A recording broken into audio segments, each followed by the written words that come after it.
The basmala is a part of the Qur'an, so there's no debate about that, okay? So we will read the basmala with tajweed. The first thing that we find is the Bismillahir Rahmanir Rahim. All of these letters at the beginning are all light. Bismillah, right? So there shouldn't be any heaviness there. We shouldn't say Bismillah. That's the first thing. Second thing is no imala. Going back to the point that I mentioned, okay, about what was the Billahi. Okay, don't say Billahi, right? Billahi. Bismillahi. Smile as much as you can. Tajweed is about smiling, okay? Bismillahi. Okay, that's the first thing. Joining the ha to the ra is a heavy letter. Yes or no? In the Ar-Rahman. Heavy. Watch. Bismillahir ra. Okay, I'm keeping the ra heavy. But the letter after, is it heavy or is it light? This is the hard part. When you're doing quick transitions, it's quite difficult, but you get used to it. Okay, so I don't say Bismillahir Rahman. No. Bismillahir Rah, and then a smile. It's all about smiling, eh? MashaAllah. Smile, it's sunnah. Okay. Bismillahir Rahmanir Rahim. The only two heavy letters that we find in the whole verse or in the basmala is the ra's. Make sure that your ra is what? Oval shape, okay? And everything else is light, okay? So I'll say it one more time, just listen to it carefully. Bismillahir Rahmanir Rahim. Okay? That's the basmala. Moving on, we've got the first verse of Surah Al-Fatihah. I always mention this story, okay? Surah Al-Fatihah is a very important surah, right? Fatihah is the most important surah.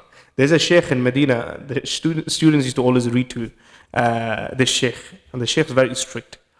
So this is how he would start his lesson. He would say, read Surah Al-Fatihah. Okay? Students will read the Surah Al-Fatihah, and the Shaykh would be looking like this. He's just analyzing. He wouldn't say a word. And then once the student has finished Surah Al-Fatihah, he would say, Al-Fatihah rukn min arkani salah. In lam ta'rif Al-Fatihah, salatuka batilah. Okay? What does that mean? That Fatihah, it is a pillar from the pillars of prayer. If you don't know the Fatihah, your salah is invalid. Okay? And he would just finish it off with that. Okay? I'm not saying everyone's prayer is invalid, by the way. Okay? This is how strict they were when it comes to the Fatihah. Brothers used to spend 6 weeks just on Surah Al-Fatihah. But once you have a basis and you've understood Surah Al-Fatihah with Tajweed, what happens? The rest of your Qur'an becomes easy. Right? Okay? So we're going to be focusing on Surah Al-Fatihah for the next couple of lessons, inshallah. Breaking it down, inshallah, again, we have the first word, which is Alhamdu.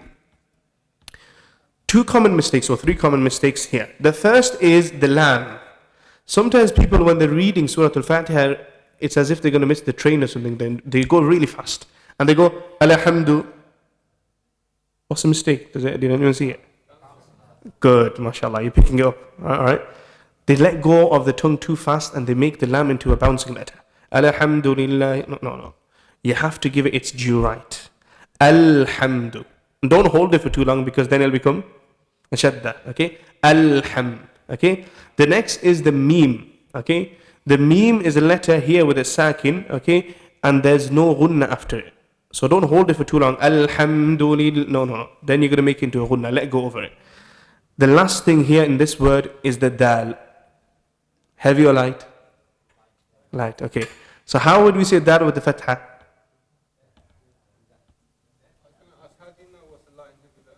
We're going to get to it, inshallah.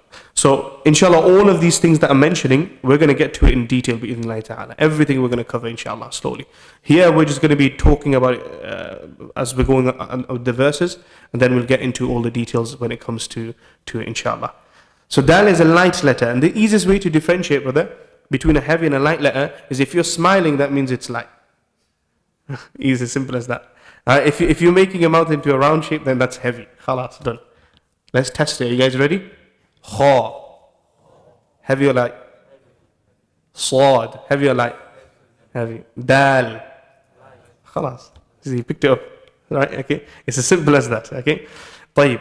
Dal is a light letter. So we've said da, di.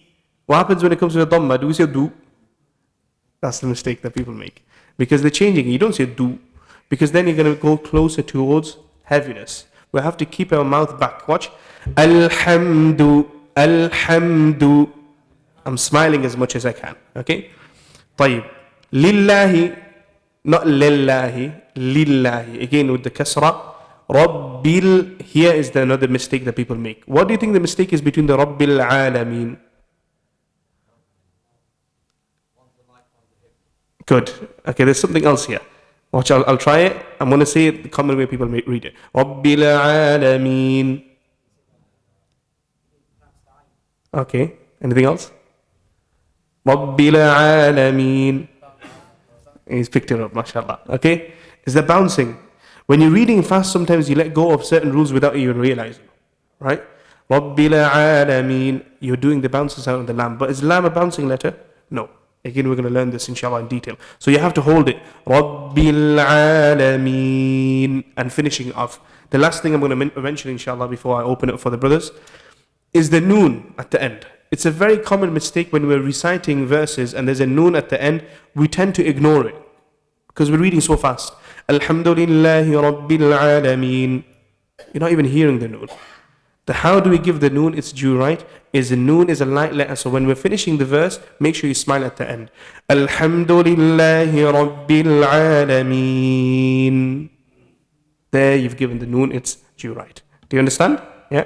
طيب. I'm going to say the 3 verses and say it after me.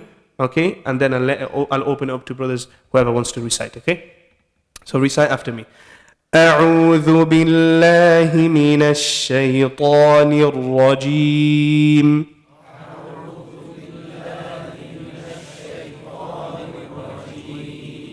The first time round I heard za before.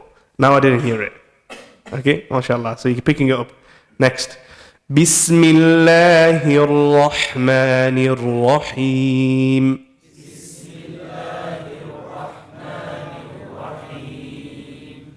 Alhamdulillahi Rabbil Alameen.